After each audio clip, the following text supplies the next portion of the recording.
C'est une maladie qui touche une femme sur 10 dans le monde entier, ou 20% des femmes dans le monde, selon certains experts, note de la rédaction, y compris Laetitia Milo.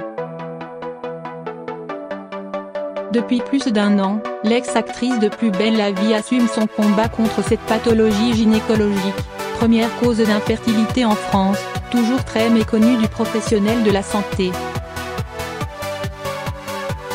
Mais si la comédienne s'apprêtait à dire adieu à son rêve de mère, à cause de cette maladie, Laetitia Milo annonçait être enceinte de son tout premier enfant en novembre 2017, dans les colonnes du magazine Gala.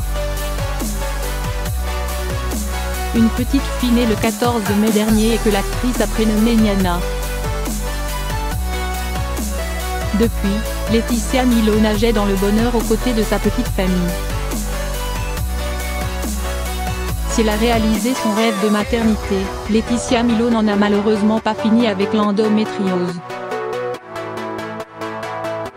En raison, l'absence d'un véritable traitement pour cette maladie, qui ne se soigne qu'avec des anti-inflammatoires, pour les douleurs. Dans une interview accordée à l'émission 50 Minutes Inside, diffusée samedi 8 décembre, Laetitia Milo s'est donc confiée sur cet engagement pour les femmes atteintes d'endométriose, dont elle est devenue le visage en France.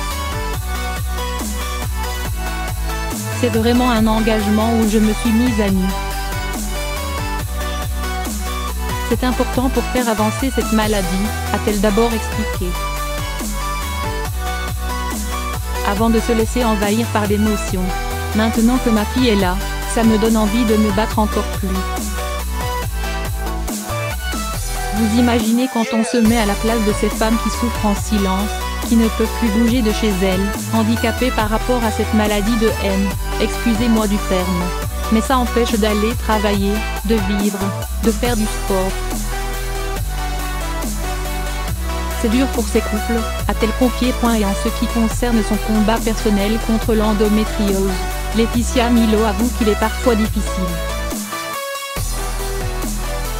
La maladie reprend le dessus malheureusement. La maladie, on ne la guérit pas, on ne guérit pas de l'endométriose, a-t-elle conclu. Pour rappel, 91% des femmes atteintes d'endométriose évoquent leur pathologie comme un handicap, puisqu'elles souffrent de douleurs pelviennes au quotidien.